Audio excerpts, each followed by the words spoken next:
আসসালামু আলাইকুম।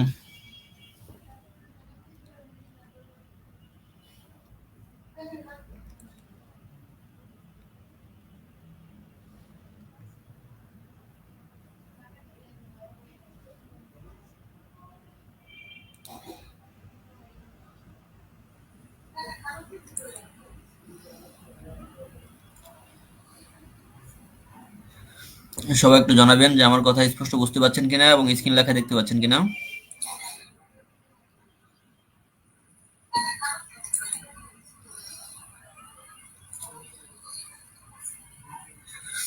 সবাই একটু জানাবেন যে আমার কথা স্পষ্ট বুঝতে পাচ্ছেন কিনা এবং স্ক্রিন লেখা দেখতে পাচ্ছেন কিনা।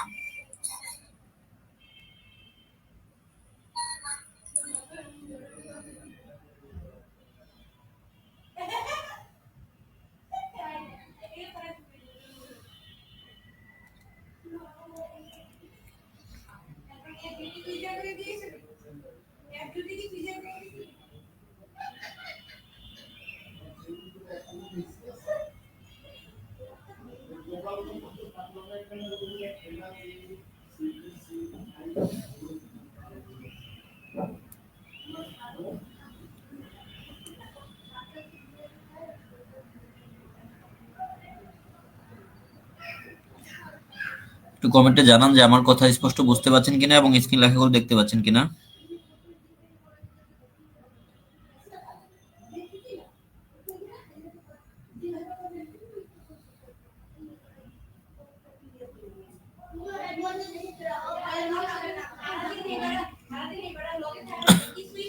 আচ্ছা, আজকে আমাদের প্রথম ক্লাস ব্যাংক ফোকাসের প্রথম ক্লাসটা আমরা দেখবো যে একটা ফোকাস রাইটিং লিখতে গেলে আমাদের কি কি থাকা দরকার একটা ফোকাসে।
সবাই একটু কমেন্টে জানাবেন যে আমার কথা স্পষ্ট শুনতে পাচ্ছেন কিনা এবং স্ক্রিন লেখাগুলো দেখতে পাচ্ছেন কিনা।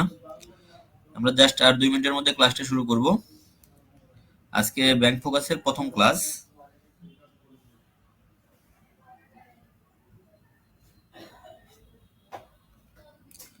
আজকে আমরা দেখব যে একটা ফোকাসকে কিভাবে আকর্ষণীয় করে তৈরি করা যায়।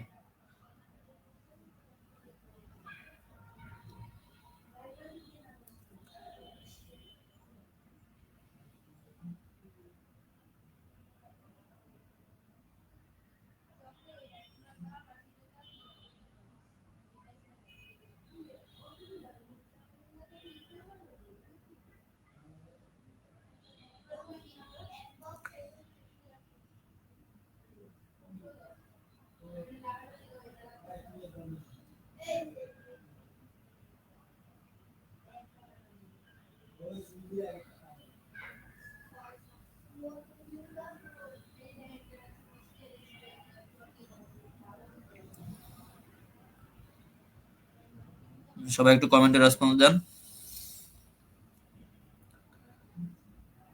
যে আমার কথা শুনতে পাচ্ছেন কিনা এবং স্ক্রিন লেখাগুলো দেখতে পাচ্ছেন কিনা।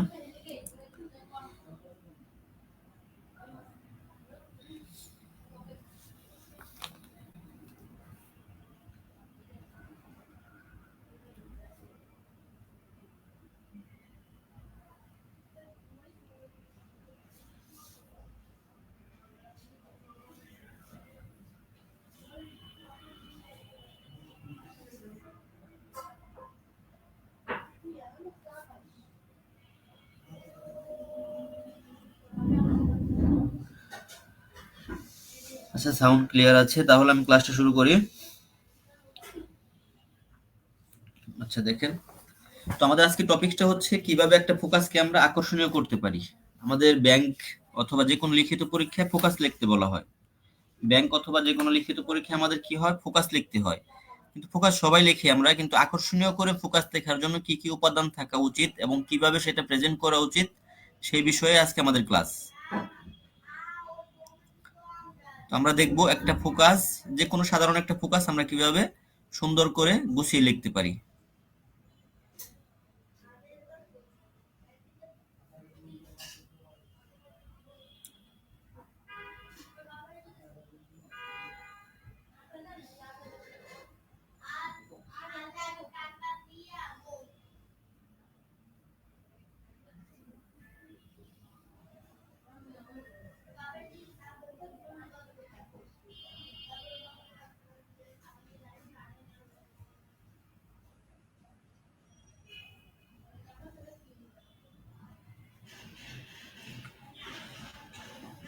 আচ্ছা দেখেন, আমরা শুরু করি, মূল বক্তব্যে চলে যাই।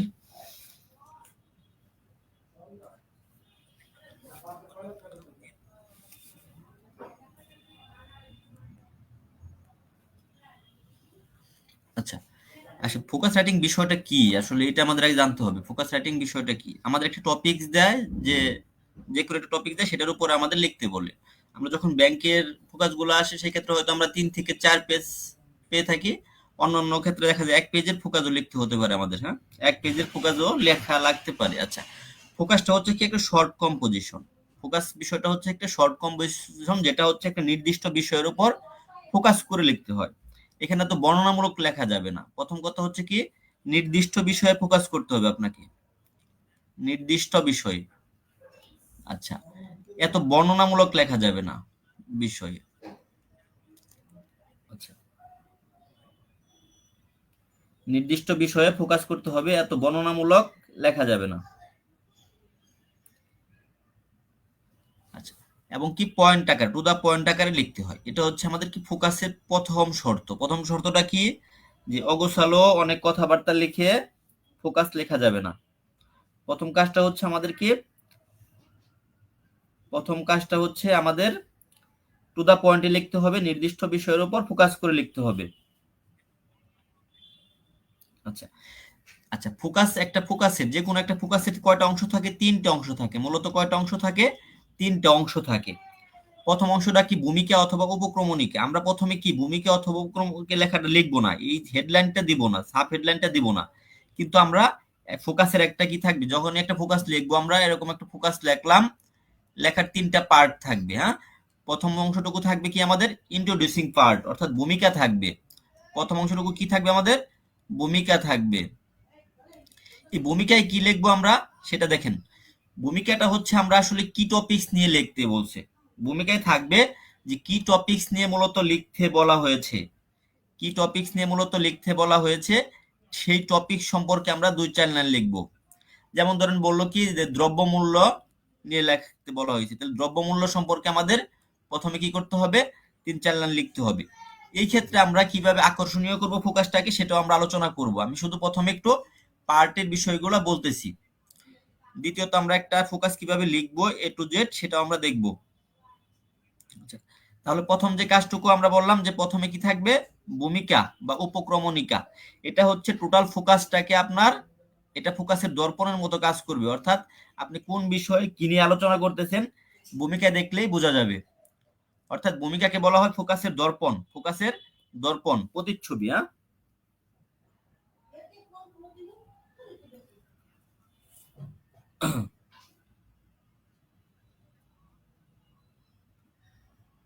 সাউন্ডে কোনো প্রবলেম হলে অথবা আমার কথা বুঝতে সমস্যা হলে একটু কাইন্ডলি কমেন্টে জানাবেন।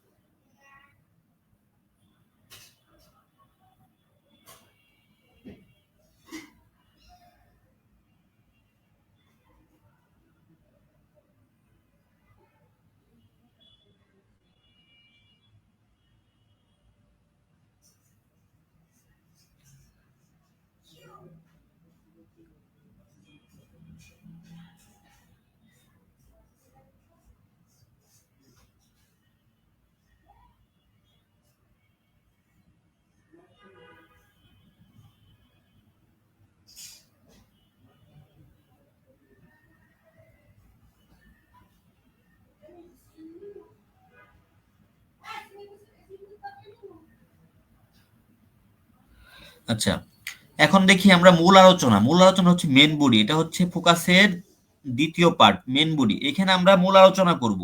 এখানে আমাদের বিভিন্ন ব্যাখ্যা বিশ্লেষণ থাকবে, যেমন একটা বিষয়ের বর্তমান পরিস্থিতি কি আছে, অবস্থা কি আছে, এই বিষয়ে আমরা আলোচনা করব।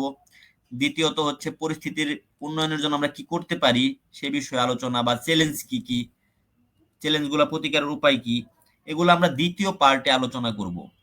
আচ্ছা, খেয়াল করেন, প্রথম অংশে আমরা যখন শুরু করব, ভূমিকা শুরু করার সময় আমরা শুরুতে একটা কোটেশন দিয়ে শুরু করব।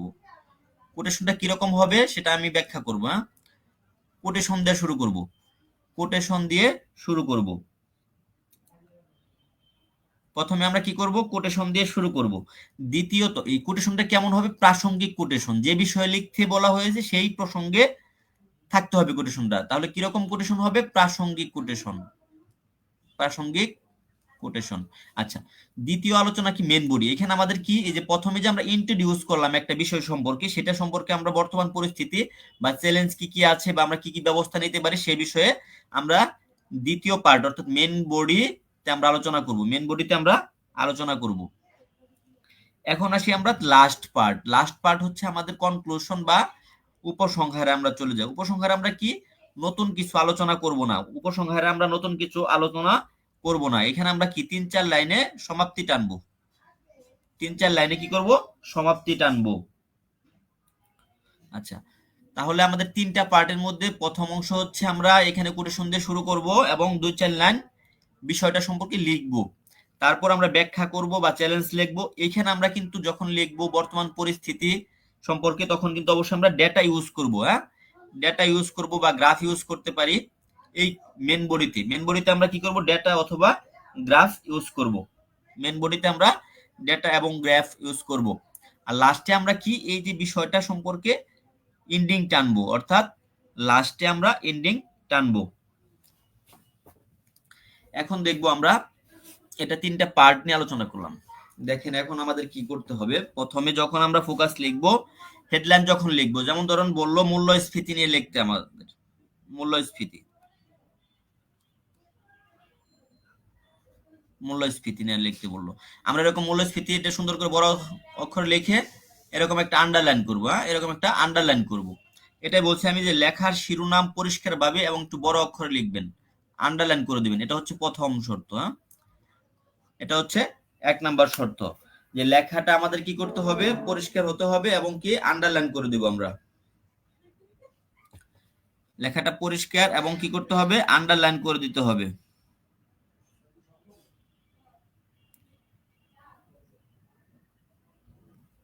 লেখাটা পরিষ্কার হতে হবে এবং কি আন্ডারলাইন করে দিতে হবে।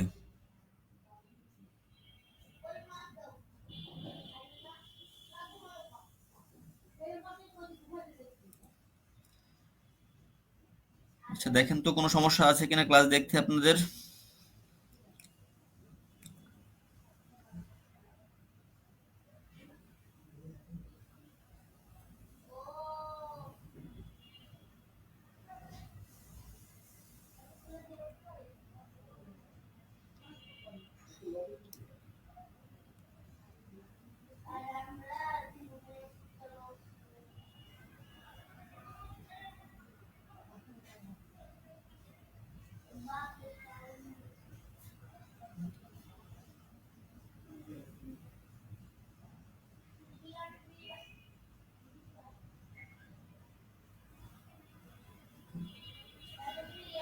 আচ্ছা, তাহলে প্রথম কাজটা কি বললাম, যে লিখবো আমরা যে হেডলাইন অর্থাৎ যে বিষয়ে লিখতে বলছি সেটা একটু স্পষ্ট অক্ষরে লিখবো এবং কি আন্ডারলাইন করে দেবো। এটা গেল প্রথম। দ্বিতীয়ত, আপনি যে বিষয়ে লিখবেন, আপনি যে বিষয়ে লিখবেন সেটা মনে মনে আগে একটু রাফ করতে হবে, অথবা আপনি ছোট একটা প্রশ্নের মধ্যেও ছোট ছোট করে রাফ করতে পারেন, যে আপনি কি কি বিষয় দিবেন এখানে। হ্যাঁ, যেমন মূল্যস্ফীতি যখন লিখবেন তখন মূল্যস্ফীতির সংজ্ঞা দিবেন। প্রথমে একটা কোটেশন দিবেন, প্রথমে কোটেশন, তারপরে আপনার সংজ্ঞা দিবেন, তারপরে আপনার মূল্যস্ফীতির বর্তমান চিত্র দিবেন। তারপরে আপনি কি করবেন, যে কারণ কি, কারণ দিবেন। তারপর আপনি প্রতিকার দিবেন, তাই না, প্রতিকার দিবেন। এরকম একটা রাফ করে নিলে বেটার হয়। হ্যাঁ, প্ল্যানিং করে নেওয়া বেটার, প্ল্যানিং করে নেওয়াটা বেটার।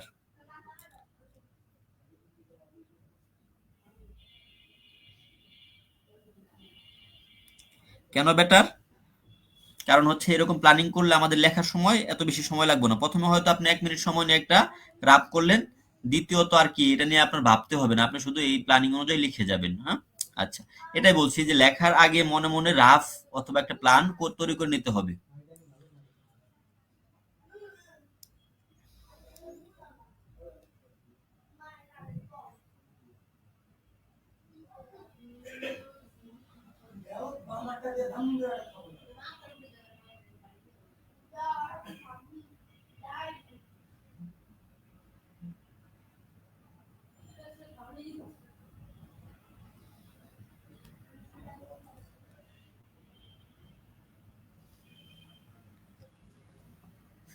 আচ্ছা, 3 নাম্বারে আমরা কি করব? এই যেটা আমি প্রথমে বলেছিলাম যে প্রথমে প্রাসঙ্গিক কোটেশন দিয়ে শুরু করতে হবে। প্রাসঙ্গিক কোটেশন কি? আপনি লিখতেছেন মূল্যস্ফীতি নিয়ে, মূল্যস্ফীতি রিলেটেড যে কোটেশন গুলো আছে, উক্তিগুলো আছে, সেটা দিয়ে শুরু করতে হবে।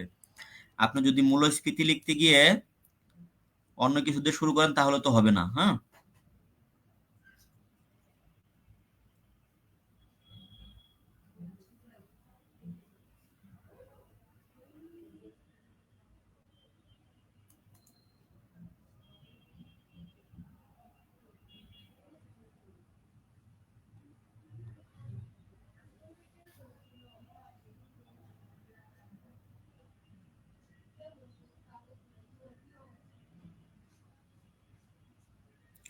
আচ্ছা, অনেকে ক্লাস দেখতে পারতেছেন না, কি সমস্যা হচ্ছে একটু বলেন তো।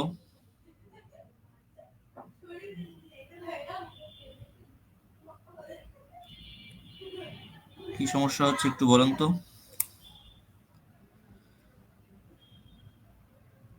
অনেকে নাকি ক্লাস দেখতে সমস্যা হচ্ছে, কি প্রবলেম হচ্ছে একটু বলেন তো।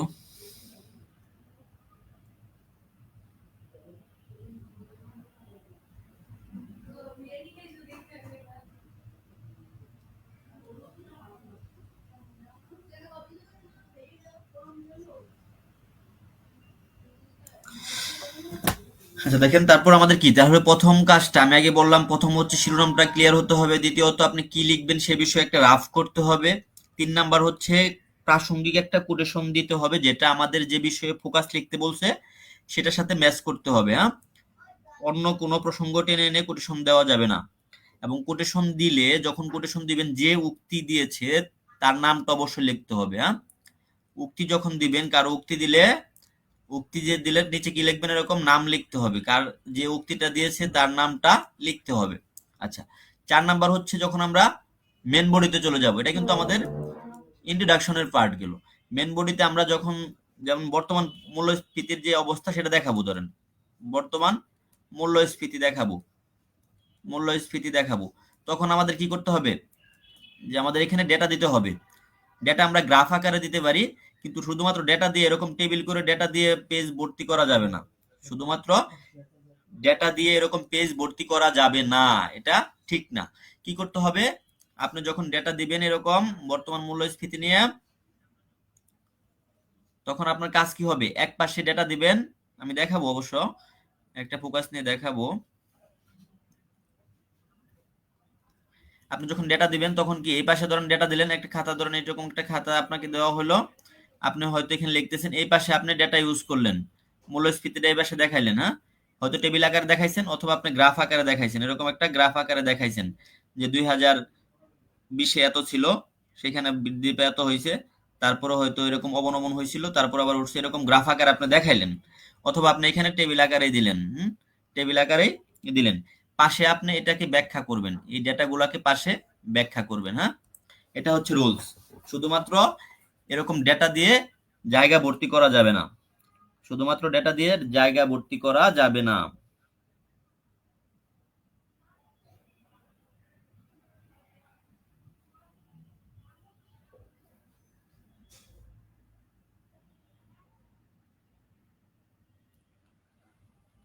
শুধুমাত্র ডেটা দিয়ে জায়গা ভর্তি করা যাবে না।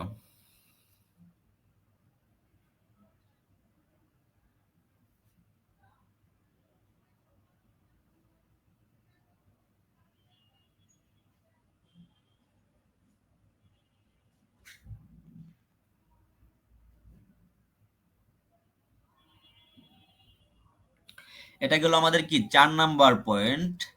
আর 5 নাম্বার পয়েন্ট অলরেডি আমি আলোচনা করেছি, এই যে চার্ট, গ্রাফ, ম্যাপ পেজের ডান পাশে দিবেন, এই যে ডান পাশে আমরা দিলাম, বাম পাশে ব্যাখ্যা করবেন। এটা হচ্ছে 5 নাম্বার পয়েন্ট।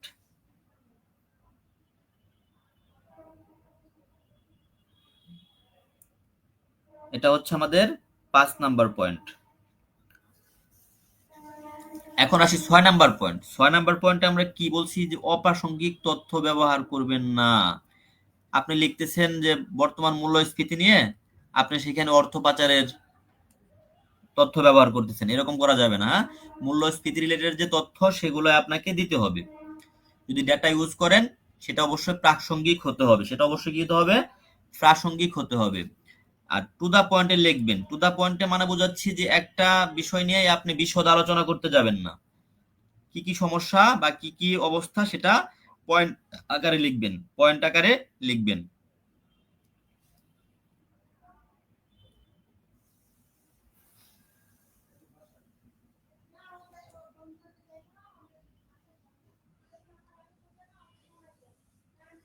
সেটা পয়েন্ট আকারে লিখবেন। আমাদের 7টা পয়েন্ট অলরেডি আলোচনা করে ফেলেছি।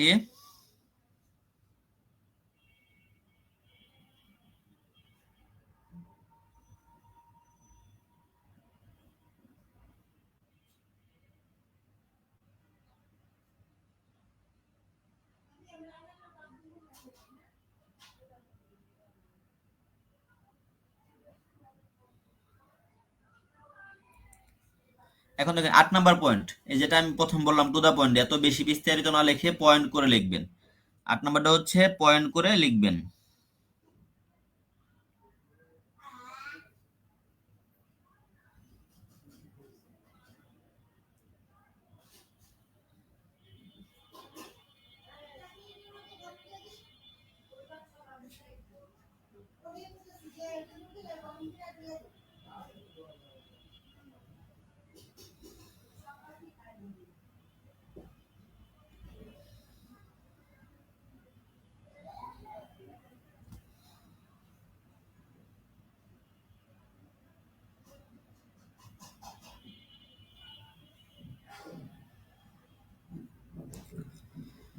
আচ্ছা দেখেন, আমাদের অনেকে ক্লাসটা দেখতে পারেন নাই, আমার ব্যাচের হয়তো তাদের প্রবলেম ছিল লাইভটাতে। আমি একটু রিভিউ করব। আমাদের 8টা পয়েন্ট নিয়ে আমি অলরেডি আলোচনা করেছি। 8টা পয়েন্ট কিন্তু খুবই গুরুত্বপূর্ণ, আবারও বলতেছি এগুলো গুরুত্বপূর্ণ। আমি একটা ফোকাস লিখে দেখাবো কি কি করবেন, কিন্তু 8টা পয়েন্ট অবশ্যই খেয়াল রাখতে হবে। 8টা পয়েন্ট আমাদের অবশ্যই খেয়াল রাখতে হবে। আমি আবার একটু আলোচনা করতেছি, যেহেতু আমার পেইড ব্যাচের অনেকেই ক্লাসটি দেখতে পারে নাই, এই জন্য একটু আবার আলোচনা করতে হচ্ছে।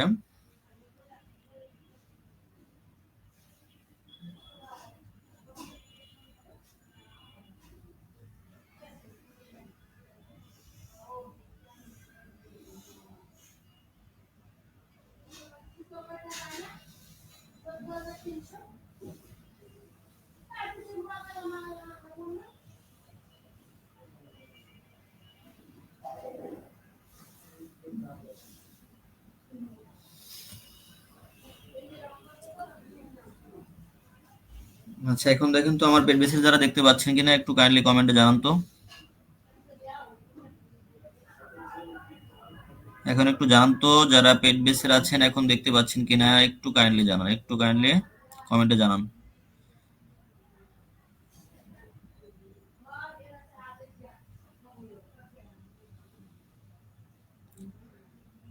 একটু কাইন্ডলি জানান যে এখন দেখতে পাচ্ছেন কিনা, এখন কোনো সমস্যা হচ্ছে কিনা।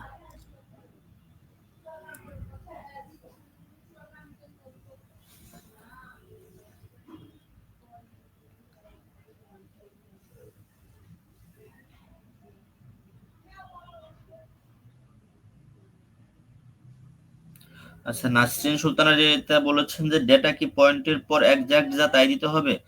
একজ্যাক্ট না লিখলেও চলবে, কিন্তু কাছাকাছি থাকতে হবে। যেমন ধরুন আপনি হয়তো জানেন যে এটা 3.20, কিন্তু সেটা হয়তো 25 বা 30 এরকম হতে পারে, মানে কাছাকাছি হওয়া যাবে, কিন্তু একদম বেশি ডিফারেন্স হওয়া যাবে না। আচ্ছা ঠিক আছে, যদি মাত্র জয়েন হতে পারেন এখন একটু দেখেন কাইন্ডলি, আমি আবার একটু রিভিউ করতেছি। সেটা হচ্ছে আমরা প্রথমে যখন ফোকাস লিখবো করণীয় কি, প্রথমে আমরা শিরোনামটা সুন্দরভাবে লিখবো, শিরোনামটা সুন্দরভাবে লিখবো এবং নিচে একটা আন্ডারলাইন করব, এটা হচ্ছে 1 নাম্বার পয়েন্ট।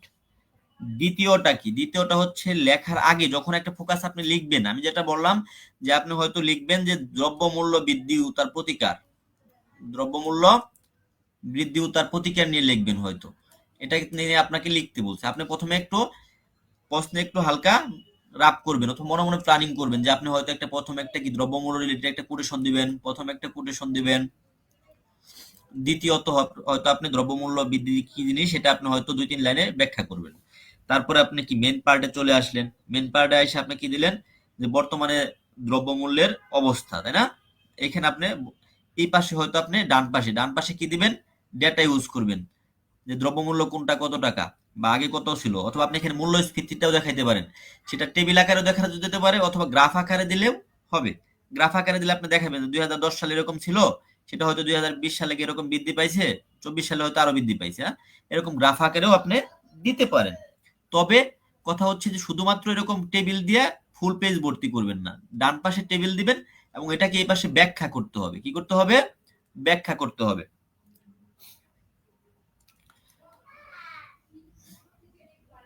ঠিক আছে?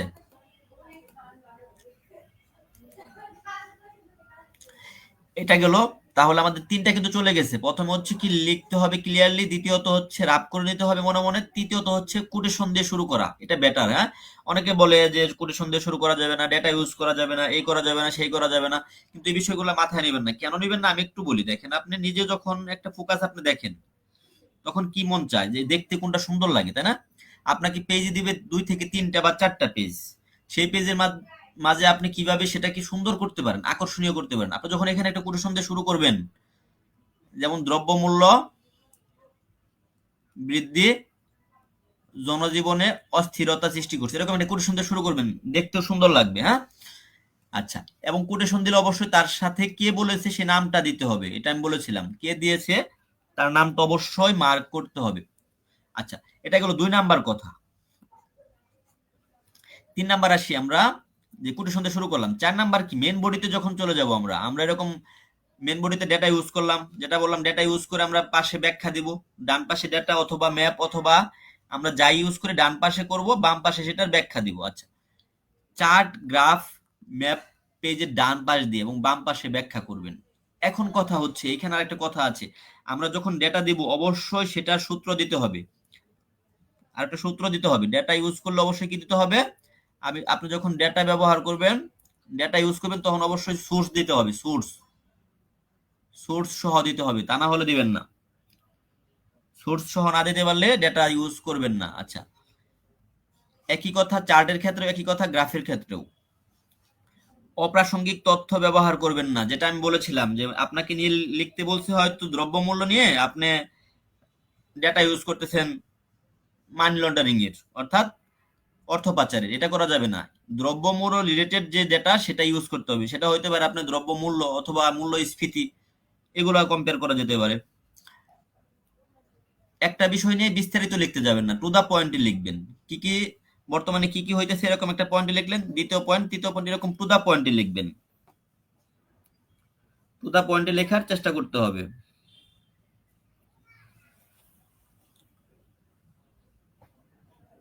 এখন জানান তো, এখন বুঝতে কারো সমস্যা হচ্ছে কিনা বা এবং আমার কথা শুনতে পাচ্ছেন কিনা, নাকি কোনো সমস্যা হচ্ছে, একটু কাইন্ডলি জানান। একটু কাইন্ডলি জানাতে হবে যে আমার কথা বুঝতে এখন কোনো সমস্যা হচ্ছে কিনা, এখন কোনো সমস্যা হচ্ছে কিনা একটু কাইন্ডলি জানান।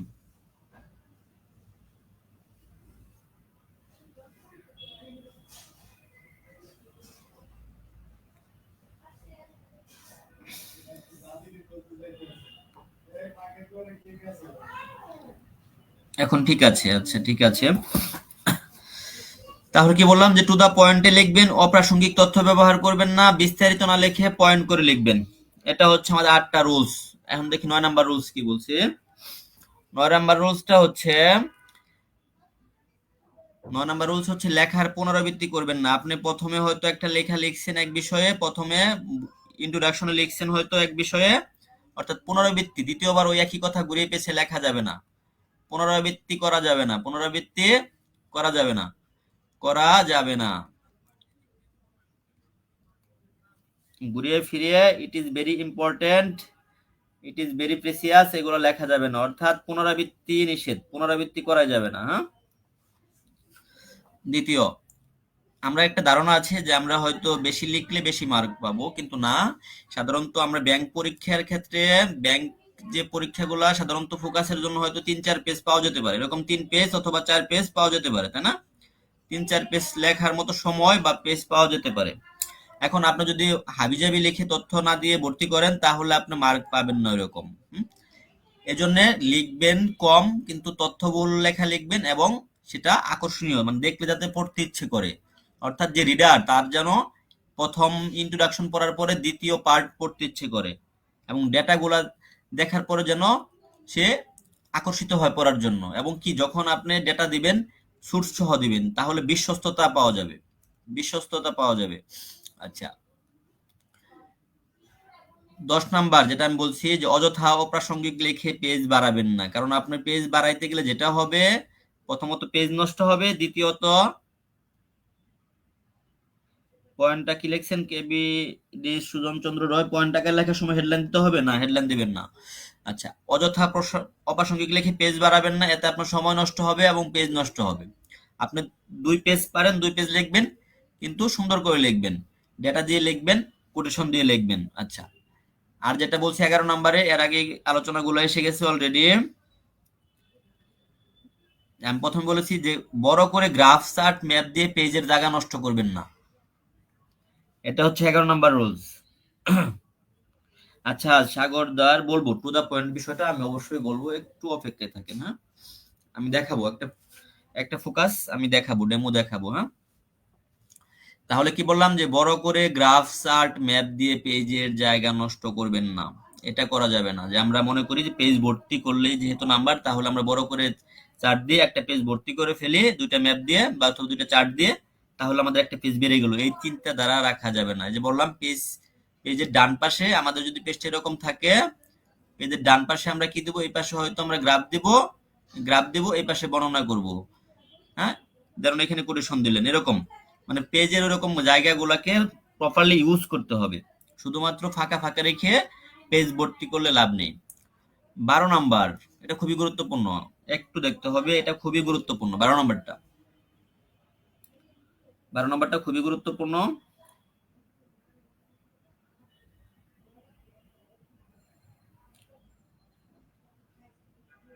বারো নাম্বারটা হচ্ছে আমাদের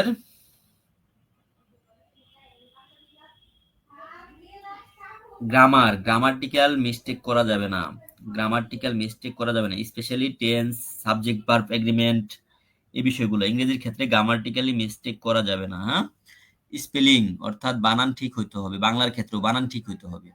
বানান যদি ঠিক না হয় তাহলে কিন্তু আপনি যতই ডেটা ইউজ করেন মার্ক পাবেন না। এই 12 নাম্বারটা কিন্তু খুবই গুরুত্বপূর্ণ একটা বিষয়, যে আপনাকে স্পেলিং ঠিক হতে হবে, গ্রামার ঠিক হতে হবে, শব্দের সঠিক ব্যবহার করতে হবে। হ্যাঁ, এই বিষয়গুলা খুবই সতর্ক থাকতে হবে। এগুলা ভুল হলে আপনি তথ্যবহুল লিখেও মার্ক পাবেন না ভালো।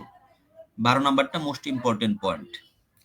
লেখার ধারাবাহিকতা বজায় রাখবেন, এই জিনিসটা কি এখন বলতে পারেন, ধারাবাহিকতা কি? যেমন আপনি যেটা আমরা প্রথম আলোচনা করতেছি, দ্রব্যমূল্য বৃদ্ধি নিয়ে আমরা লিখতেছি, তাই না?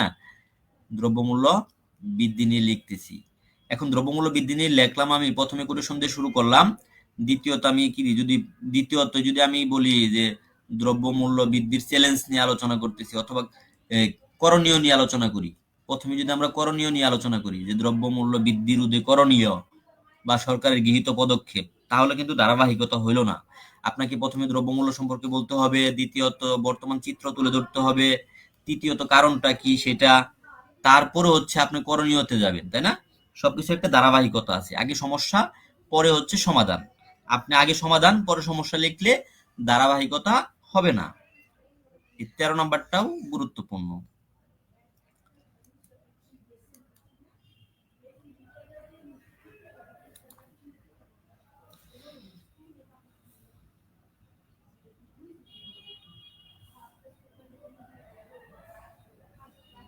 আচ্ছা, দেখেন এখন আমরা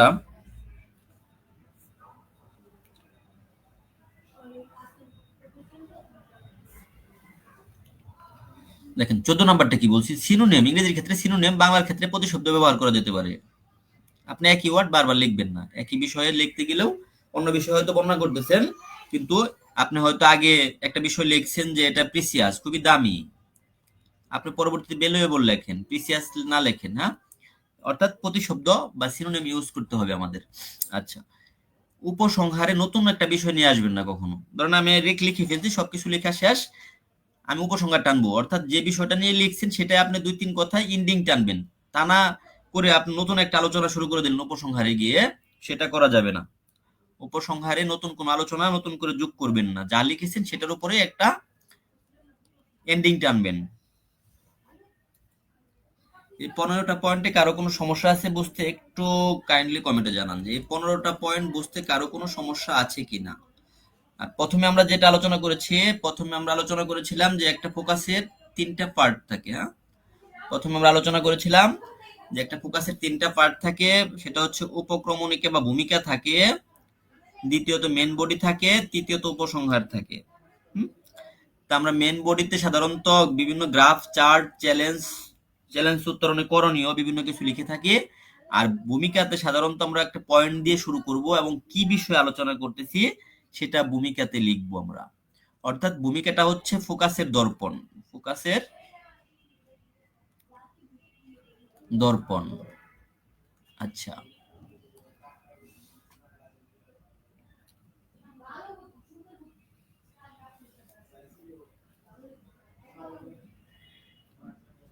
এটুকু বুঝতে কারো কোনো সমস্যা আছে কিনা একটু দ্রুত জানাতে হবে। আমি নেক্সট এখন একটা ডেমো ফোকাসে চলে যাব, অর্থাৎ আমরা একটা ফোকাস লিখতে গেলে কিভাবে শুরু করব সেটাতে চলে যাব।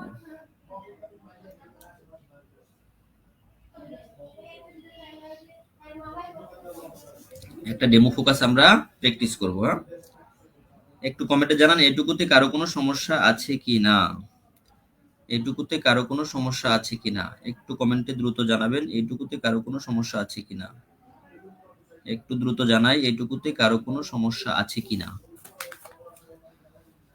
আচ্ছা, যদি বুঝে থাকেন তাহলে আমরা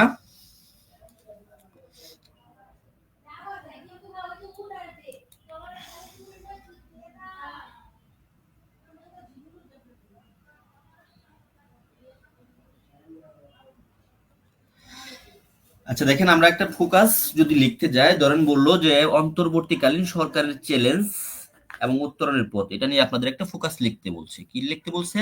যে অন্তর্বর্তীকালীন সরকারের, আপনাকে লিখতে বলছে কি যে অন্তর্বর্তীকালীন সরকারের,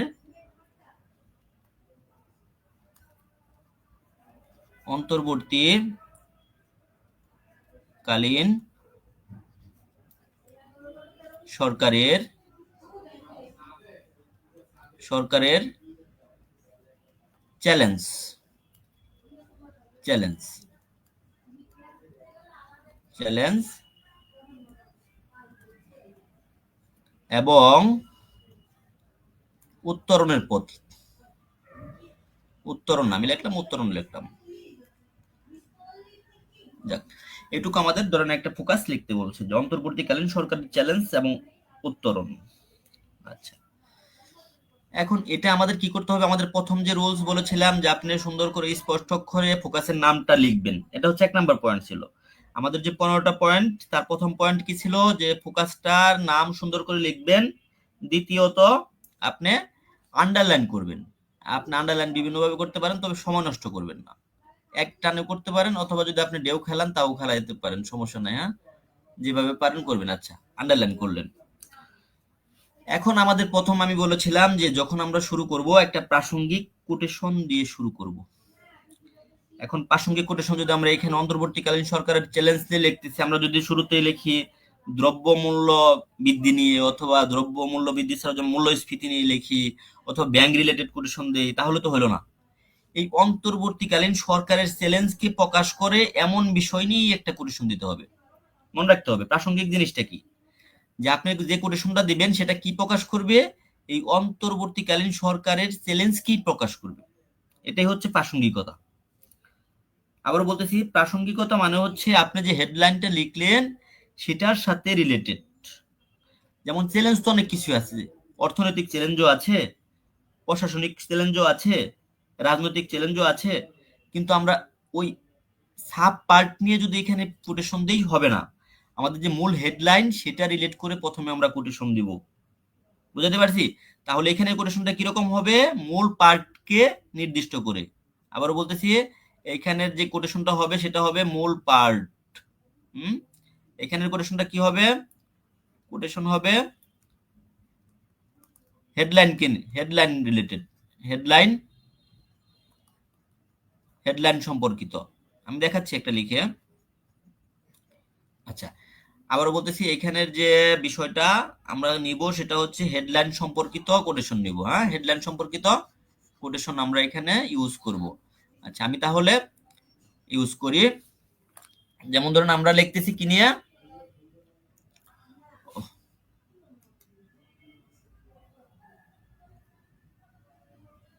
সরি আমাদের এটা চলে গেছে,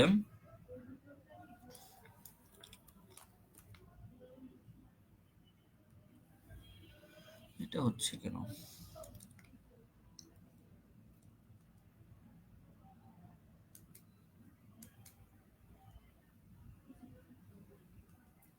দেখেন আমরা যেটা লিখতেছিলাম কি, অন্তর্বর্তীকালীন সরকারের চ্যালেঞ্জ এবং উত্তরণ, তাই না? অন্তর্বর্তীকালীন সরকারের চ্যালেঞ্জ। একটু মনোযোগ দিবেন, একটা আমরা দেখবো ফোকাস, পরে থেকে কিন্তু এইভাবে দেখবো না, নিয়মগুলা কিন্তু আমি বারবার বলবো না। হ্যাঁ, চ্যালেঞ্জ এবং উত্তরণ, এবং উত্তরণ আমরা এরকম স্পষ্ট করে লেখার পরে একটা কি করব বলছিলাম, যে আমরা একটা আন্ডারলাইন করবো। হ্যাঁ, আন্ডারলাইন করবো। আচ্ছা, আমি ল্যাপটপে লিখতেছি যার কারণে হয়তো আঁকাবাঁকা হয়ে যাচ্ছে, আপনারা একটু সোজা করে লেখার চেষ্টা করবেন। আচ্ছা, দেখেন কোটেশনটা আমরা শুরু করব, কোটেশন দিয়ে শুরু করব। যেমন আমি যদি লিখি একটা কোটেশন, যে জনগণের প্রত্যাশা পূরণে, জনগণের জনগণের প্রত্যাশা পূরণে পূরণে অন্তর্বর্তীকালীন, অর্থাৎ পূরণ না, পূরণের না, পূরণ, হ্যাঁ এখানে পূরণ, পূরণ অন্তর্বর্তীকালীন, অন্তর্বর্তীকালীন সরকারের বড় চ্যালেঞ্জ, সরকারের সরকারের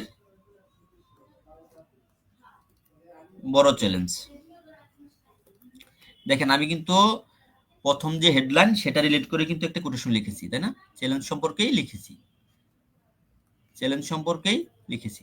এখন এরকম কোটেশন লেখার পরে আপনি কি করবেন, এরকম ইনভার্টেড কমা দিবেন, এখানে দাঁড়িয়ে দিতে পারেন। যাক, দাঁড়িয়ে দেওয়ার পরে এখানে অবশ্যই কে বলছে কথাটা, এরকম একটা হাইফেন দিয়ে এখানে কে কথাটা বলেছে সেটা কিন্তু আমাদের লিখতে হবে। এখানে যে কথাটা লিখেছে বা বলেছে সেটা কিন্তু, লাইনটা বড় হলে হ্যাঁ আন্ডারলাইন অবশ্যই করবেন। আমি আগে বলেছি লেখাটা স্পষ্ট করে লিখবেন এবং আন্ডারলাইন অবশ্যই করবেন, এক দাগে আন্ডারলাইন করে দিবেন, সময় নষ্ট করা যাবে না। আচ্ছা, এখানে কে বলেছে, এটা একটা আইসিজির প্রতিবেদন, এটা বলছে আইসিজি মানে কি, ইন্টারন্যাশনাল ক্রাইসিস গ্রুপ, আইসিজির প্রতিবেদন। তাহলে আমরা কি লিখবো এখানে, আইসিজির আইসিজির প্রতিবেদন, আইসিজির প্রতিবেদন, এটা আমাদের শুরু হইলো। এখন আপনারা কি করবেন, এই অন্তর্বর্তীকালীন সরকার নিয়ে একটু লিখবেন, তারপর লেখার পর লিখবেন এর বহুবিধ কি চ্যালেঞ্জ রয়েছে, বহুবিধ চ্যালেঞ্জ রয়েছে। এখন আমরা মূল বডিতে চলে আসব, এখন আমরা মূল বডিতে চলে আসব।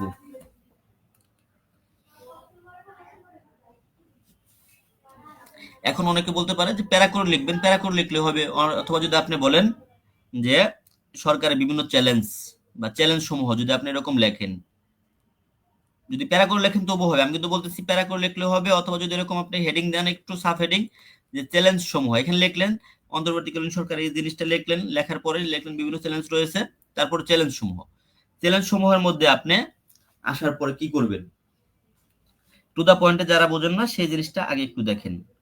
চ্যালেঞ্জ সমূহকে আপনি কি করতে পারেন, ডায়াগ্রাম আকারে দিতে পারেন। যেমন ডায়াগ্রাম কিরকম, এরকম বক্স করে এখানে লিখলেন কি জিনিসটা, তারপর আরেকটা লিখলেন, এরকম করে দিতে পারেন। অথবা যদি এটা আপনার সমস্যা মনে হয় যে না এটা আমি প্রবলেম মনে করতেছি বা সময় বেশি লাগতেছে আপনার, তাহলে আপনি কি করবেন, আপনি যদি এরকম মনে হয় যে না এইভাবে আমি দিতে প্রবলেম মনে করতেছি, চ্যালেঞ্জ সমূহ আপনি কিন্তু বিভিন্ন ভাবে উপস্থাপন করতে পারেন। আপনার যেটা ভালো লাগে, যেটা মনে হয় যে না এটা উপস্থাপন করলে আকর্ষিত হবে এক্সামিনার, সেভাবে দিতে পারেন। আপনি যদি এরকম এরকম করে দেন যে যে আমি 5 কোণা একটা ছক বানাই দিলাম অথবা 6 কোণা ছক বানাইলাম এরকম, হ্যাঁ, ষষ্ঠভুজ বানাইলাম, বানাই এখানে একটা চ্যালেঞ্জ লিখলাম, এখানে একটা চ্যালেঞ্জ লিখলাম, এখানে একটা চ্যালেঞ্জ লিখলাম, এখানে একটা লিখলাম, এখানে একটা লিখলাম, এখানে একটা লিখলাম। অর্থাৎ আমরা একটা ব্যঞ্জনের চিত্র আঁকাইলাম, চিত্র আঁকাইয়ে 6 দিকে 6টা চ্যালেঞ্জ আমরা, যেহেতু চ্যালেঞ্জের মধ্যে অন্তর্বর্তীকালীন যে সরকারের চ্যালেঞ্জ, সেখানে 6টা হচ্ছে প্রধান চ্যালেঞ্জ, 6টা হচ্ছে প্রধান চ্যালেঞ্জ। কি কি 6টা প্রধান চ্যালেঞ্জ? দ্রব্যমূল্য বৃদ্ধি, এটা হচ্ছে প্রধান চ্যালেঞ্জের মধ্যে পড়ে, দ্রব্যমূল্য বৃদ্ধি। তারপর আছে আমাদের কি দ্বিতীয় চ্যালেঞ্জ যদি বলি, প্রশাসনিক অস্থিরতা, প্রশাসনিক অস্থিরতা, অস্থিরতা। তৃতীয় যদি আমি লিখি, গার্মেন্টস খাতের যে প্রবলেমটা আছে আমাদের, গার্মেন্টস শিল্প, গার্মেন্টস শিল্প, এটা কিন্তু আমাদের একটা বড় চ্যালেঞ্জ। আচ্ছা, চতুর্থ যদি আমরা লিখতে যাই, এখানে লিখতে পারি যে আইন শৃঙ্খলা পরিস্থিতি, তাই না? এখানে আমরা কি লিখবো, আইন শৃঙ্খলা পরিস্থিতি, আইন শৃঙ্খলা পরিস্থিতি। আচ্ছা, লিখলাম। এখন আমরা বাকি রইল কি 5 আর 6। 5 নম্বরে আমরা যদি লিখি রাজনৈতিক যে বিতর্কটা আছে বা রাজনৈতিক অস্থিরতা আছে, রাজনৈতিক বিতর্ক, ঐক্যমতে বসাতে পারি না আমরা, তাই না? রাজনৈতিক বিতর্ক। আরেকটা আছে এই যে রাস্তাঘাটে আমাদের বিশৃঙ্খলা, দাবি দেওয়া, আন্দোলন, হ্যাঁ, তার মানে কি সড়কে বিশৃঙ্খলা। এই যে 6টা দেখে আমি ষষ্ঠ বুঝ দিলাম, অর্থাৎ কি ব্যঞ্জন আকারে দিলে আমরা 6টা জিনিস যখন এভাবে দিব, ভেতরে কি লিখবো, যে প্রধান চ্যালেঞ্জ সমূহ, অন্তর্বর্তীকালীন সরকারের প্রধান চ্যালেঞ্জ, এটা হচ্ছে আমাদের এরকম থাকতে পারে। 6টা যখন দেব তখন কিন্তু সুন্দর দেখা যাবে, এবং এটা কিন্তু বেশি জায়গা নষ্ট করব না, আমরা ছোট করে দিয়ে এই পাশে দিয়ে আমরা লিখবো। আগে বলতেছি, এটা কিন্তু আগে বলছি যে আমরা বেশি স্পেস নিব না। লেখার পর আমরা এখন কিছু ব্যাখ্যা দিতে হবে এই জিনিসগুলার, যে দ্রব্যমূল্য বৃদ্ধির চিত্র আপনি তুলে ধরবেন, দ্রব্যমূল্য বৃদ্ধি নিয়ে যখন লিখবেন তখন দ্রব্যমূল্য বৃদ্ধির চিত্র তুলে ধরবেন। আচ্ছা, এই পেজটা আমি মুছে দিচ্ছি। এটুকু বুঝতে কারো সমস্যা আছে কিনা একটু বলুন তো, তারপর মুছে দিই আমি। এটুকু বুঝতে কারো সমস্যা আছে একটু কমেন্টে জানান তো।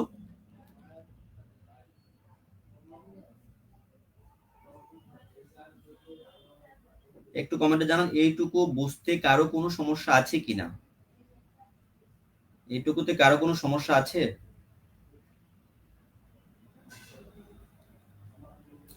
একটু কমেন্টে জানাতে হবে এইটুকুতে কারো কোনো সমস্যা আছে কিনা।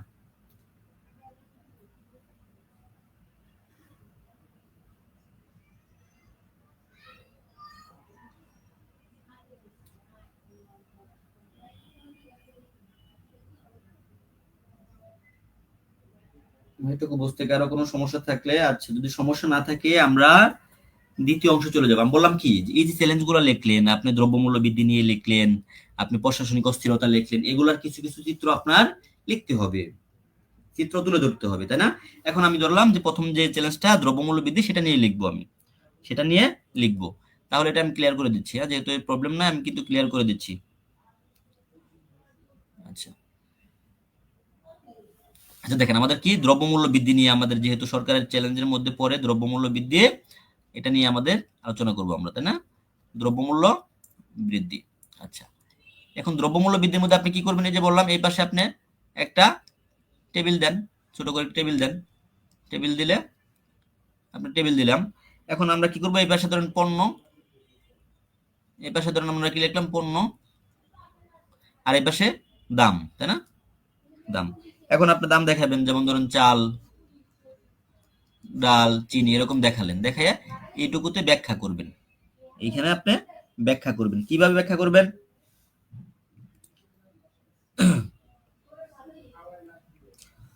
আচ্ছা আপনি দেখাবেন যে পূর্বে মূল্য আপনার এত ছিল, বর্তমানে এত, পূর্বে চালের দাম এত ছিল, বর্তমানে এত, এই জিনিসগুলো 3-4টা ব্যাখ্যা দিবেন।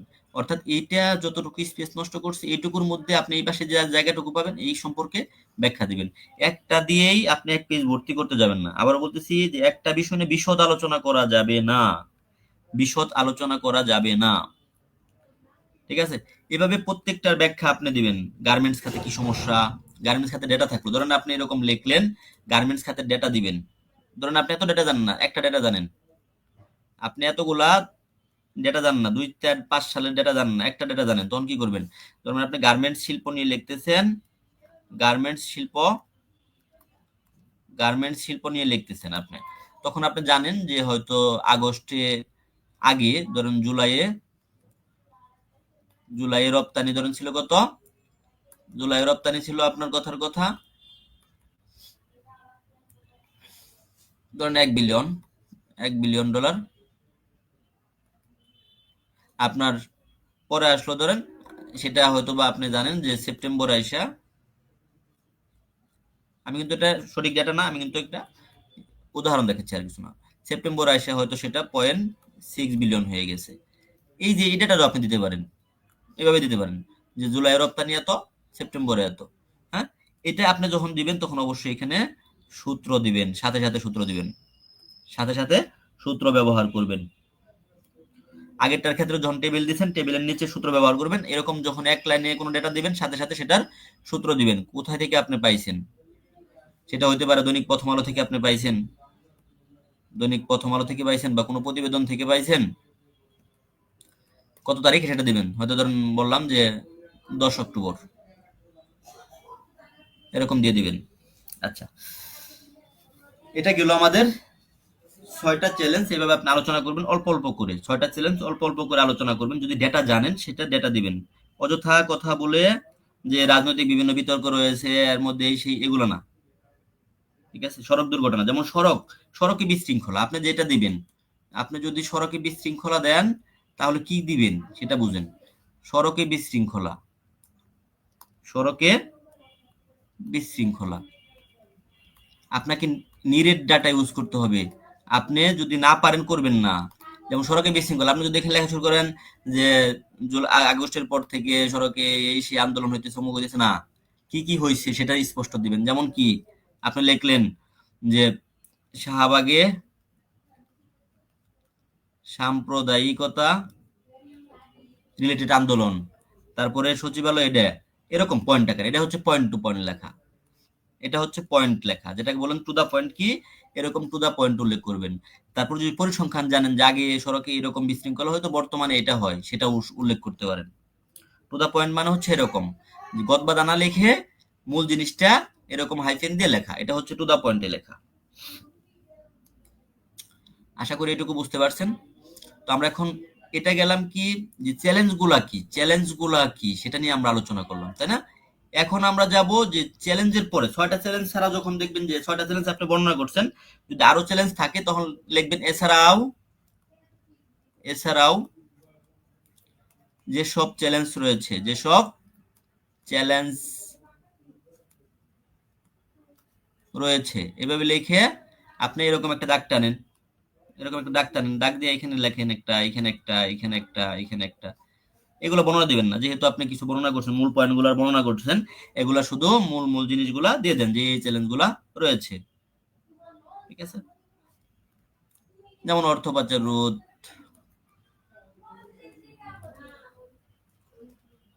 দুর্নীতি, দুর্নীতি দমন, তারপরে কি সুশাসনের অভাব, এইগুলা দিতে পারেন আপনি। এইভাবে কত কয়েকটা পয়েন্ট আপনি দিয়ে দেবেন, এগুলার বর্ণনা করবেন না, কারণ আপনি অলরেডি মূল পয়েন্ট গুলার বর্ণনা করেছেন, অলরেডি মূল পয়েন্ট গুলার। হ্যাঁ, তারিখ যদি মন না থাকে তাহলে কাছাকাছি তারিখ দেওয়ার চেষ্টা করবেন, তারিখ দেওয়াটা বেটার, তারিখ না দিলে সোর্সটা স্ট্রং হয় না। সাগরদার, হুম, তারিখ যদি না দেন, সোর্সে যখন আপনি তারিখ দিবেন না, দিলে একটা দৈনিক প্রথম আলো অথবা দৈনিক ইত্তেফাক, ইত্তেফাকের তো কত এডিশন আছে, কত তারিখের আছে, এটা তো কোনো মানে মানে বিশ্বাসযোগ্য কোনো সোর্স হয় না। সোর্স দিলে সেটা বিলিভেবল সোর্স দিতে হবে, হ্যাঁ, স্পষ্ট দিতে হবে। আচ্ছা, এখন আমরা আসি যে সরকার যে যে চ্যালেঞ্জের মধ্যে পড়লো, এখন তো আমরা চ্যালেঞ্জ বর্ণনা করছি, আমাদের বাকি রইল কি উত্তরণের পথ, তাই না? করণীয় নিয়ে, এখন আমরা করণীয় নিয়ে লিখবো, তাই না? করণীয় নিয়ে লিখবো, করণীয় নিয়ে লিখবো। এই যে করণীয় নিয়ে লিখতে গেলে আমাদের যেহেতু করণীয়ের মধ্যে যদি আমরা ডেটা ইউজ না করতে পারি, এটা কিন্তু মেন বডিতে, আমরা কিন্তু মেন বডিতে আছি, ফোকাসের দ্বিতীয় পার্টে আছি, তাই না? ইন্ট্রোডাকশন শেষ, আমরা মেন বডিতে আছি। করণীয় নিয়ে যখন লিখবো তখন আমরা কি, আমরা যে করণীয় নিয়ে লিখবো সেখানে হয়তো আমরা ডেটা জানি না, তাহলে আমরা কোটেশন ইউজ করতে পারি শুরুতেই। করণীয় নিয়ে যখন লিখতেছি তখন আমরা শুরুতেই কোটেশন ইউজ করি, তাহলে বেটার হবে। যেমন আমরা ইউজ করলাম যে করণীয় কি, সরকার, এই করণীয় কিন্তু যে কোটেশনটা ইউজ করবেন সেটা করণীয় রিলেটেড কোটেশনই হইতে হবে, সেই কোটেশনের মাধ্যমে করণীয় প্রকাশ পায় এরকম কথা থাকতে হবে। আমরা একটা কোটেশন ইউজ করতে পারি, যেমন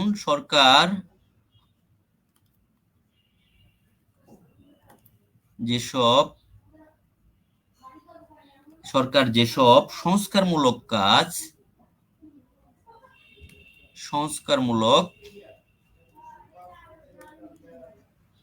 সংস্কারমূলক সংস্কারমূলক কাজ করছে, হ্যাঁ, কাজ করছে করছে সেগুলোর ফলাফল, সেগুলোর সরি সেগুলোর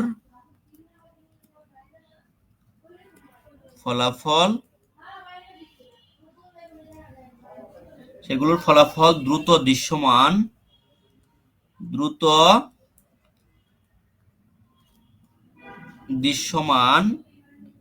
করা প্রয়োজন,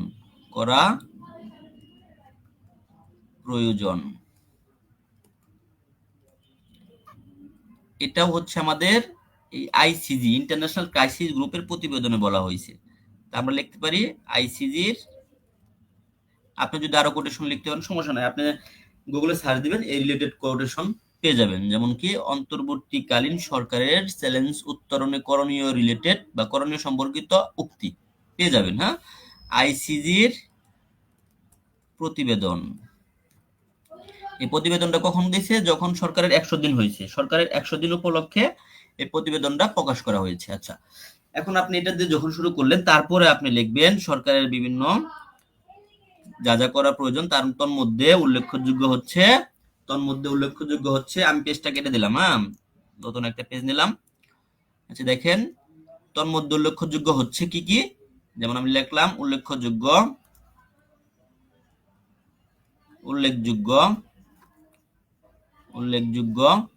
হচ্ছে। আচ্ছা, এখন আমি এইখানেও কিন্তু এই যে বললাম যে আমি পয়েন্ট লিখবো, টু দা পয়েন্ট লিখবো, আমার হাতে তো সময় নেই, কারণ আমি ব্যাংক লিখিত পরীক্ষায় একটা ফোকাসের জন্য কয় মিনিট সময় পাবো? টোটাল পরীক্ষার জন্য 200 মার্কের জন্য আমাদের 2 ঘন্টা থাকে, অর্থাৎ মার্ক হিসাব করবেন আপনি, মার্ক হিসেবে কতটুকু সময় আপনি পাবেন সেই অনুযায়ী কয় পেজ লিখতে পারবেন। আপনি 25-30 মিনিট সময় পেলেন, এর বেশি তো আর পাবেন না, 20 মিনিট 25 মিনিট। তো এই জন্য আমরা এখানে বর্ণনা করতে পারবো না, আমরা আগে পরিস্থিতি বর্ণনা করছি, কিন্তু করণীয়গুলো আমাদের বর্ণনা করার সুযোগ নাই, তো আমাদের টু দা পয়েন্টে লিখতে হবে।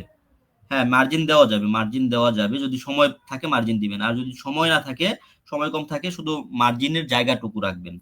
সজীব হাওলাদার ভাইয়া, মার্জিন দেওয়ার যদি সময় থাকে শুরুতে দিতে পারেন, দিবেন, তা না হলে সময় নষ্ট করে মার্জিন দেওয়া প্রয়োজন নাই। আচ্ছা, কিন্তু মার্জিনের জায়গা রাখতে হবে। আচ্ছা, এখন কথা হচ্ছে যে আমি এই উল্লেখযোগ্য যে করণীয় গুলা সেগুলো লিখবো। যদি আমরা বিভিন্ন ভাবে লিখতে পারি করণীয় গুলা, এখানে আমরা বৃত্ত আকারে লিখতে পারি, এরকম বৃত্ত দিলাম, মনে করেন আমরা এখানে বৃত্ত দিয়ে এদিকে এদিকে বিভিন্ন দিকে ছড়িয়ে ছিটিয়ে আমরা করণীয় দিতে পারি। অথবা যদি বলেন না এইভাবে ভালো লাগতেছে না, তা আমরা আগের যে মেথড আছে এরকম দাগ টেনে এখান থেকে দিতে পারি এরকম ভাবে করণীয় গুলা। অথবা এটাও ভালো লাগতেছে না, আমরা যদি বলি না এইভাবে কিছু দেবো না, শুধু পয়েন্ট আকারে এইভাবে লিখবো, একটা লিখলাম, হাইফেন দিয়ে আরেকটা লিখলাম, তৃতীয়টা লিখলাম, চতুর্থটা লিখলাম, এরকম ভাবে লিখতে পারি, কোনো সমস্যা নাই। আরো যদি আমরা চিন্তা করি না এইভাবেও আমরা লিখবো না, আমরা আরেকটু সুন্দর করে লিখবো, আমরা ডায়াগ্রামের মতো করে লিখবো, তাহলে কিভাবে লিখতে পারি? যেমন আমরা এখানে একটা বক্স আকারে দিলাম যে করণীয় মধ্যে প্রথমে এটা করণীয়, এখানে লিখলাম ধরেন আমি কি, রাজনৈতিক স্থিতিশীলতা, রাজনৈতিক স্থিতিশীলতা তারপর আমরা হয়তো এরকম ডায়াগ্রাম দিলাম, আরেকটা দিলাম, এরকম ভাবে আমরা লিখতে পারি। হ্যাঁ, যেটা আপনার ভালো লাগে, তবে পয়েন্ট আকারে লিখতে হবে, এত ডিটেলস বর্ণনা করার আপনি টাইম পাবেন না। কিন্তু আপনি যদি পয়েন্ট দেখা যাচ্ছে আপনি সমাধানে 20টা সমাধান লিখে ফেললেন, এরকম টু দা পয়েন্টে আপনি 20টা সমাধান লিখে ফেলছেন, বেটার।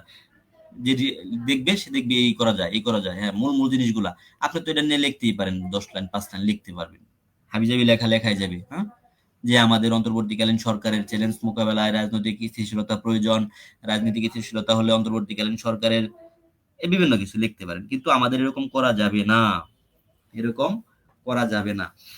মুবিন মৃদা লেখছি ছাও রেকর্ড থাকবে, হ্যাঁ ইনশাআল্লাহ রেকর্ড থাকবে। আর তৃষা বিশ্বাস লিখেছেন কি স্যার কত সময় টার্গেট করে লিখলে ভালো হবে?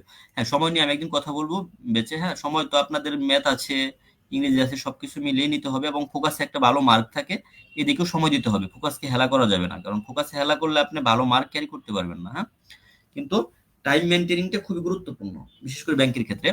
আর আমি আরেকটু কথা বলবো, আপনি যখন এইরকম কি করণীয় লিখে ফেললেন, করণীয় গুলো কি কি হতে পারে আমি একটু আলোচনা করি। যেমন রাজনৈতিক স্থিতিশীলতা হইতে পারে, তাই না?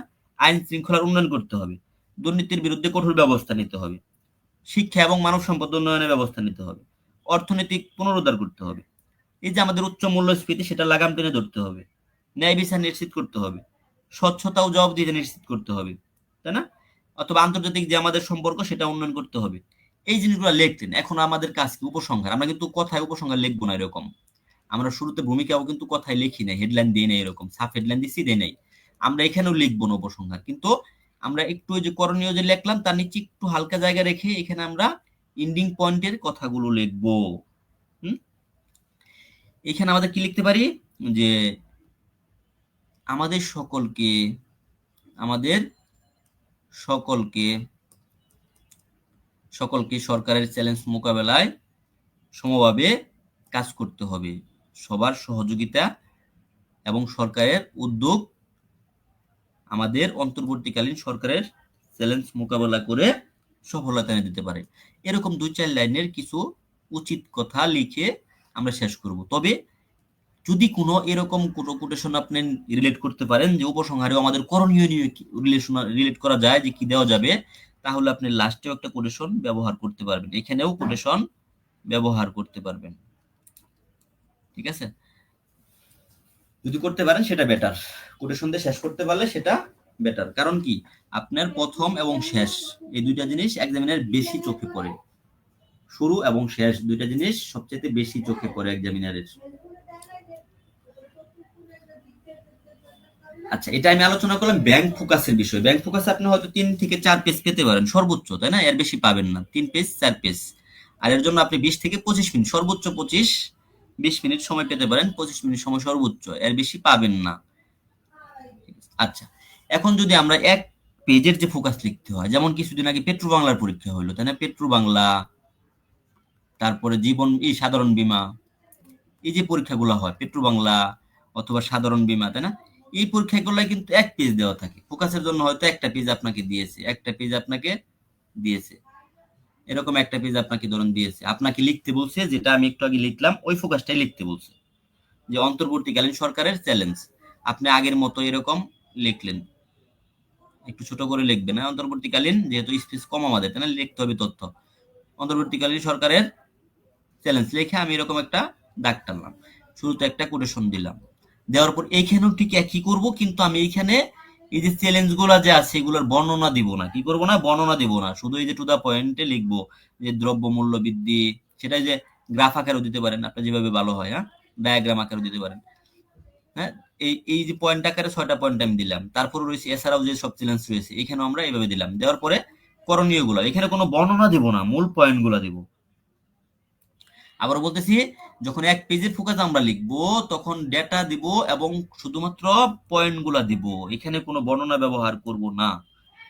Quotation, data, point, quotation, data এবং পয়েন্ট দিব, এখানে কোনো বর্ণনা ব্যবহার করব না। এক পেজের যখন আমরা লিখবো তখন অবশ্যই কোনো বর্ণনা ব্যবহার করব না, কারণ আমাদের জায়গা নাই, সময় কম, জায়গাও কম, অতএব আমাদের লেখাটাও কম, কিন্তু মূল জিনিসগুলো যাতে, সামারিটা যাতে আমরা ওই লেখা পড়ে বুঝতে পারি। ঠিক আছে, বলেন কারো কোনো সমস্যা আছে কিনা? এই যে আমরা যেটুকু শেয়ার করলাম এটুকুতে কারো কোনো সমস্যা আছে কিনা একটু জানান। আচ্ছা, যা হোক, এটা আমাদের ব্যাংক ফোকাস অর্থাৎ ফোকাস রাইটিং ব্যাংকের আমরা যে কোর্সটা এনরোল করছি আমি, ফোকাস রাইটিং, এটা হচ্ছে মূলত ব্যাংকের জন্য করেছি। ব্যাংকের জন্য 2022 সাল আর 23 সাল বেসড যে ব্যাংকগুলা আছে পরীক্ষা হবে সেগুলোর জন্য ফোকাস রাইটিং এর কোর্সটাতে আপনি কি কি পাবেন? ফোকাসের ক্লাস তো পাবেন, ফোকাসের ক্লাস পাবেন, আর্গুমেন্টের পাবেন, আর্গুমেন্ট পাবেন, সামারি বা প্রিসিস যেটা বললি আমরা, প্রেসিস, সামারি অথবা প্রেসিস পাবেন। আচ্ছা, আর পাবেন কি পেসেস আসে আমাদের, তাই না? ব্যাংকে পেসেস সলিউশনের কিছু ক্লাস পাবেন, কিভাবে আমার পেসেস সলিউশনের জন্য কিছু টেকনিক আছে। পেসেস তো আর কমন করবেন না, তাই না? কিন্তু শর্টে কিভাবে আমরা সাজিয়ে লিখতে পারি সেটা কিন্তু আমরা শিখতে পারবো। আচ্ছা, এগুলোর পাশাপাশি কি পাবেন? এই যে পরীক্ষাগুলো যখন হবে, ডেট দিবে, তার আগে পরীক্ষার আগে সাজেশন পাবেন, পরীক্ষার আগে সাজেশন। এবং এই ফোকাসগুলো আমি যেগুলো পড়াবো বা যেগুলো প্রয়োজনীয় ফোকাস, পড়ানোর বাহিরেও ফোকাসের যে প্রয়োজনীয় যে ফোকাসগুলো আছে সেগুলোর হ্যান্ড নোট পাবেন, হ্যান্ড নোট পাবেন, হ্যান্ড নোট পাবেন। এই তো আর কি। তাহলে কি বললাম যে এটাতে যারা এই কোর্সে ভর্তি হবেন, অর্থাৎ ফোকাস রাইটিং ব্যাংক যে কোর্সটা আছে এটাতে যারা ভর্তি হবেন তাদের জন্য যা থাকবে, ক্লাস থাকবে, যে বিষয়গুলো সেটা আলোচনা করলাম, যে ফোকাসের ক্লাস থাকবে, আর্গুমেন্ট থাকবে, সামারি রাইটিং থাকবে, প্যাসেজ থাকবে, সাথে ট্রান্সলেশনের ক্লাস আছে, 5-6টা ক্লাস আছে। ট্রান্সলেশন, ট্রান্সলেশন আপনি সহজে কিভাবে করতে পারেন টেকনিক সম্পর্কিত ক্লাস আছে, হ্যাঁ। আচ্ছা, আর সাথে আপনি এগুলোর হ্যান্ড নোট পাবেন, সাজেশন পাবেন, এই তো। আর যারা মনে করেন, হ্যাঁ, আর্গুমেন্ট ফোকাসের পার্থক্য অবশ্যই আছে, ফোকাস এবং আর্গুমেন্ট তো অবশ্যই পার্থক্য আছে, এটা বলবো আর্গুমেন্টের ক্লাসে, আর্গুমেন্ট নিয়ে কথা বলবো আমি, হ্যাঁ। আর এই কোর্সের ক্ষেত্রে আপনি শুধুমাত্র ব্যাংকের সাপোর্টটাই পাবেন, তবে ফোকাস তো একই। ফোকাস যদি আপনি ব্যাংকের জন্য শিখেন সেগুলো বিভিন্ন পরীক্ষায় আপনার কাজে লাগবে। আর আমি চেষ্টা করতেছি প্রতিদিন আপডেট ফোকাস দেওয়ার জন্য। অলরেডি আমার পেড বেসে যারা ভর্তি আছে তাদের ফোকাসের ড্রাইভ লিঙ্কটা শেয়ার করা আছে, যেগুলো রিলেটেড ফোকাস প্রতিদিন দেওয়া হচ্ছে। আপনি ব্যাংক রিটেন পরীক্ষার আগ পর্যন্ত যেগুলা রিলেটেড ফোকাস বা প্রয়োজন সেগুলো পাবেন ইনশাল্লাহ। এই তো আর কি। আর ক্লাস নিয়ে কোনো মতামত থাকলে আপনারা জানাতে পারেন, বুঝতে কোনো সমস্যা হলে সেটাও বলতে পারেন। আর যদি কারো কোনো সমস্যা না থাকে তাহলে আমি এখানে আজকে ক্লাস শেষ করব। সবাই একটু জানাবেন কাইন্ডলি কোথাও কারো বুঝতে কোনো সমস্যা আছে কিনা।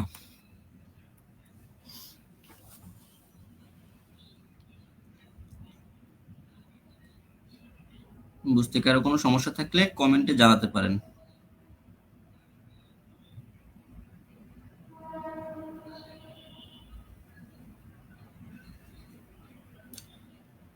কোর্সে টোটাল ক্লাস হচ্ছে 20টা। একজন জিজ্ঞেস করছেন কোর্স ডিউরেশন হচ্ছে, কোর্সে টোটাল ক্লাস 20টা, সপ্তাহে 2টা ক্লাস, সপ্তাহে 2টা ক্লাস,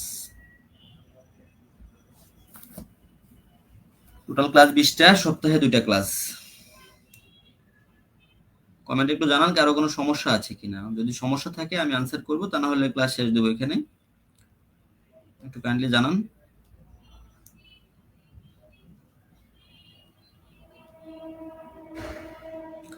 আর যারা কোটেশনের কথা বলতেছেন, কোটেশন আমি দিব ইনশাল্লাহ। আমি তো ফোকাসে নোট দিচ্ছি, ফোকাসের যে নোটগুলো দেওয়া আছে সেগুলোতে কোটেশন ইউজ করা আছে, হ্যাঁ। আমি যে নোটগুলো দিচ্ছি সেগুলা কোটেশন দেওয়া আছে। আমার হ্যান্ড নোট বেসে অলরেডি, হ্যান্ড নোট যে বেসটা আর কি, free hand writing hand note base, সেখানে 1700 প্লাস স্টুডেন্ট ভর্তি আছেন। এবং তার মধ্যে আজকে যে পরীক্ষার রেজাল্ট দিল সাধারণ বিভাগ, সেখানে অনেকেই কোয়ালিফাইড হয়েছেন, এটা একটা খুশির খবর। আর সামনের ক্লাসগুলো তো ইনশাল্লাহ আশা করা যাচ্ছে যে সামনের বেসগুলো থেকেও সফলতা আসবে ইনশাল্লাহ। একটু কমেন্টে জানান কুইকলি। ক্লাস সম্পর্কে কোনো মতামত থাকলে সেটাও বলতে পারেন।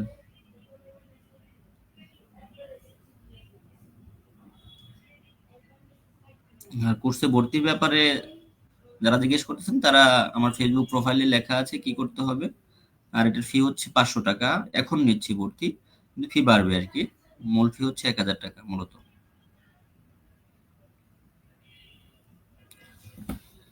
ঠিক আছে, যদি কারো কোনো সমস্যা না থাকে তাহলে ক্লাস এখানে শেষ করি।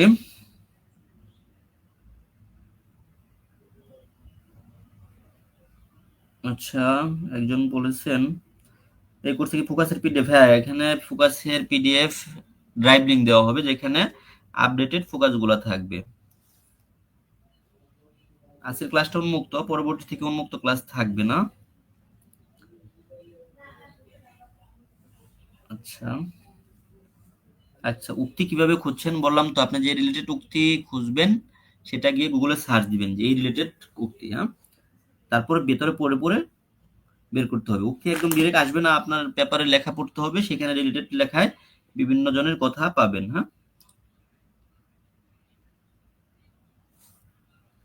ঠিক আছে, তাহলে সবাই ভালো থাকেন, সুস্থ থাকেন, আর আমার জন্য দোয়া করবেন যাতে আমি সুস্থ থাকি আর আপনাদের আরো সুন্দর সুন্দর ক্লাস উপহার দিতে পারি। আর ক্লাস নিয়ে কোনো মন্তব্য থাকলে আমাকে জানাতে পারেন, চেষ্টা করব নেক্সটে যাতে আরো ইমপ্রুভ করতে পারি। আর ফোকাস রাইটিং নিয়ে লেখালেখি অনেকদিন যাবত করতেছি, কিন্তু এটা আমার আসলে ফোকাস রাইটিং নিয়ে প্রথম ক্লাস।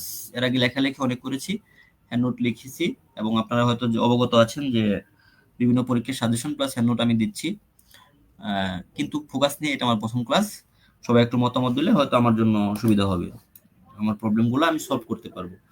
সবাই ভালো থাকেন, সুস্থ থাকেন। তাহলে আজকের মতো এখানে বিদায় নিচ্ছি। আল্লাহ হাফেজ।